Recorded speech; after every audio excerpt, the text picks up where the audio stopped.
Hello, my name is Zagna. Are you hungry? You see the title? Let's get straight into it. So this will start with me talking about the Thuum House, but this applies to everyone in the world. Yes, that includes you. Alright, I knew the Thuum House wasn't gonna last from the moment that it was announced. The question was, how long was this thing gonna last? When everything went dark, it started to seem like everyone in the house was having a mental or physical battle. I was like, they should go to therapy, and that's not in a Keck W or rude type of way. If you can't function or get any sleep or do your job, you need to go to a professional or a specialist. This is very serious and this should not become a routine. And if your career is the cause of your depression, I think it's time to switch careers, get a job outside of the public eye and live a normal life. Especially when your breaks are becoming longer than your time working, you may be avoiding the cause of your issues. It kind of makes me question what type of environment was the Thuum House, because once upon a time, Exy was pushing Genos to stream, top tier friend, but now we're seeing a repeat of Day and Hams on a larger scale. Instead of two depressed people making things worse for each other by saying, you don't need to stream, let's just chill, let's be sad together, it feels like an entire house. Maybe excluding Sin because he seems to be in a good mood from what I can see, but who knows, he could be going through it too. Look, I don't have the full picture, but Hamlins is back in LA and I remember him saying how much he missed living there, especially the beaches, and eventually over time I figured that he wanted to be a smaller streamer again, and that's pretty much been confirmed with his alt account. I don't know if you can hear it in my voice, but seeing you guys in the chat definitely got me feeling some type of way. But even with the move, are things actually getting better? It's one thing to disappear after streaming, it's your own schedule, but to not produce content for energy after being put in a house and getting paid, that seems questionable that they could never agree on anything. Hold your horses, I'm not just recapping everything, there is a point to this, just keep watching. But apparently the disagreements couldn't have been too bad because everyone gets to stay on NRG, despite not adding any value to the brand since October of 2021. And I'm not saying to whip out the camera when you're crying or for every single moment of your life, but it's like everyone is watching anime together and living life and going on trips, which seems like things that would make you happy. Everyone has access to a new phone with a great camera, and if not, they have GoPros. Once again, don't worry, I'm getting to the point very soon. And you can find little glimpses of how well things seem to be going on their socials, and I know people have a life outside of their job, which would make sense if there was a job to live life outside of. I feel like passing up an opportunity to vlog a hike is something a person with a regular job would do, which is fine. Normal people go months or years without posting on their socials, maybe a little Christmas photo and something on July 4th, maybe a gym pic showing their progress.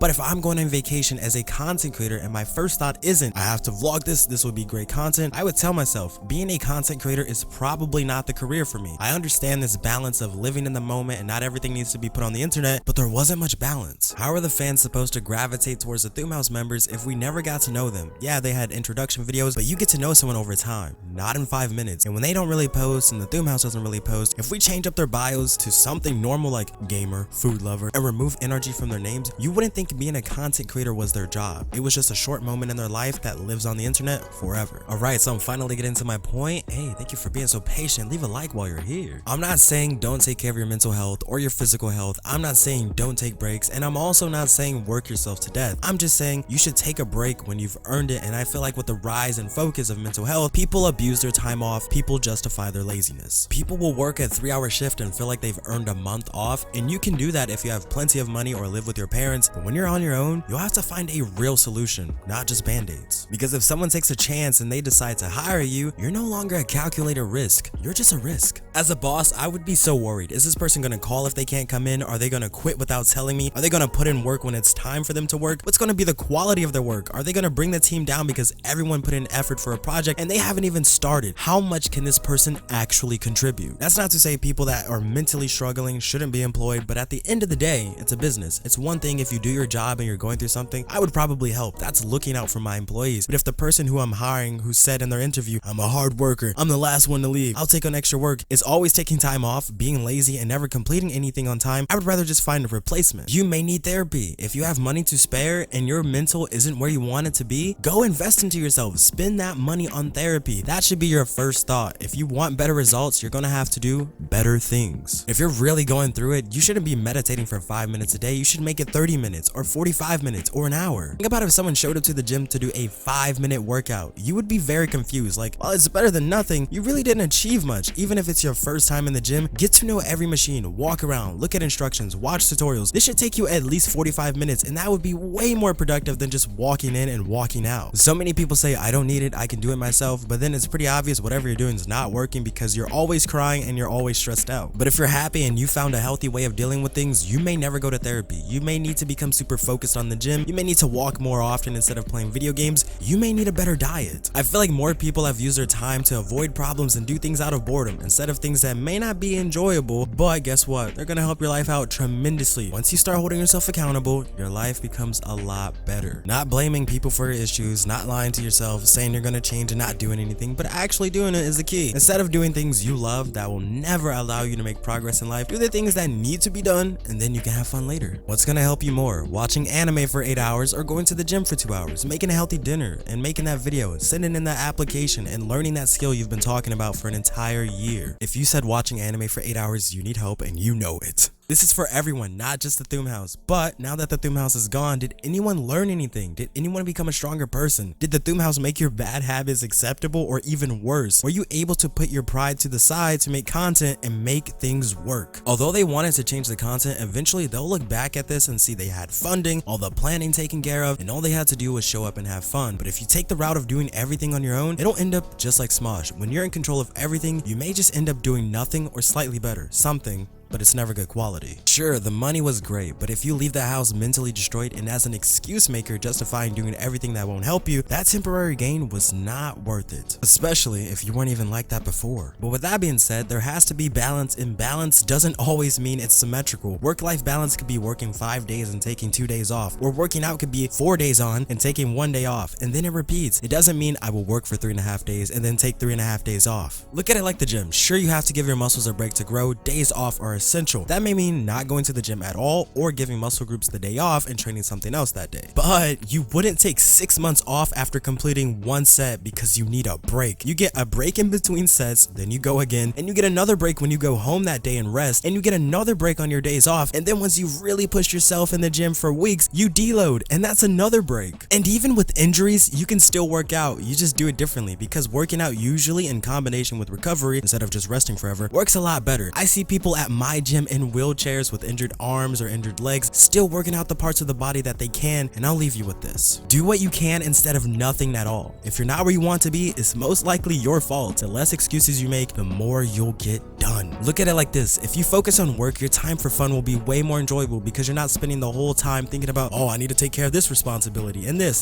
because you've already taken care of it. But if you only focus on fun, one day you'll wake up and see how little you've accomplished or realize that you've accomplished nothing at all. And if you can find a job that you don't hate but you don't love either, you're winning because chances are you won't hate your life. But if you can find a career where you can have fun and make a living, you've unlocked the cheat code. So enjoy it. Lasagna's been served. Good night, everyone.